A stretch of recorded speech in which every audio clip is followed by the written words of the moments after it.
বর্ষাকালে একটানা বৃষ্টিতে অ্যাডিনিয়াম গাছেরা কিন্তু নাজেহাল। কারণ হচ্ছে অ্যাডিনিয়াম গাছ একদম জল পছন্দ করে না, কিন্তু দুদিন বৃষ্টি থেকে একটু অব্যাহতি এরা পেয়েছে।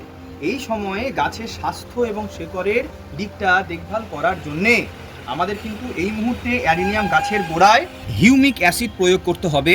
এই হিউমিক অ্যাসিড কিন্তু রুট ডেভেলপমেন্টের জন্য প্রচণ্ড গুরুত্বপূর্ণ এবং বিশেষ একটা তোমার ট্রিটমেন্ট বলতে পারো। তো এই মুহূর্তে আমরা হিউমিক অ্যাসিড গাছের গোড়াতে দেব অল্প পরিমাণে, যেটা এই সময়ে অ্যাডিনিয়াম গাছের শেকড়ের স্বাস্থ্যকে ভালো রাখবে। প্রচণ্ড ইফেক্টিভ হয় হিউমিক অ্যাসিড এই সময়, যেমন শেকড়কে সুস্থ রাখে তেমনি শেকড়ের যে কর্মক্ষমতা সেটাও বাড়িয়ে তোলে এই অ্যাডিনিয়াম গাছ। দেখো, এটা ব্ল্যাক সোয়ানের দুর্দান্ত একটা ভ্যারাইটি, আমার খুব পছন্দের একটা ভ্যারাইটি। তো এই সময় কিভাবে হিউমিক অ্যাসিড আমরা দেব না, হিউমিক অ্যাসিড যেটা একদমই জৈব একটি উপাদান, সেটা তোমরা অনলাইন থেকেও নিতে পারো। আমি 1 কেজি মতন কিনে নিয়েছিলাম, যেটা আমার মোটামুটি কয়েক বছর চলে যাবে।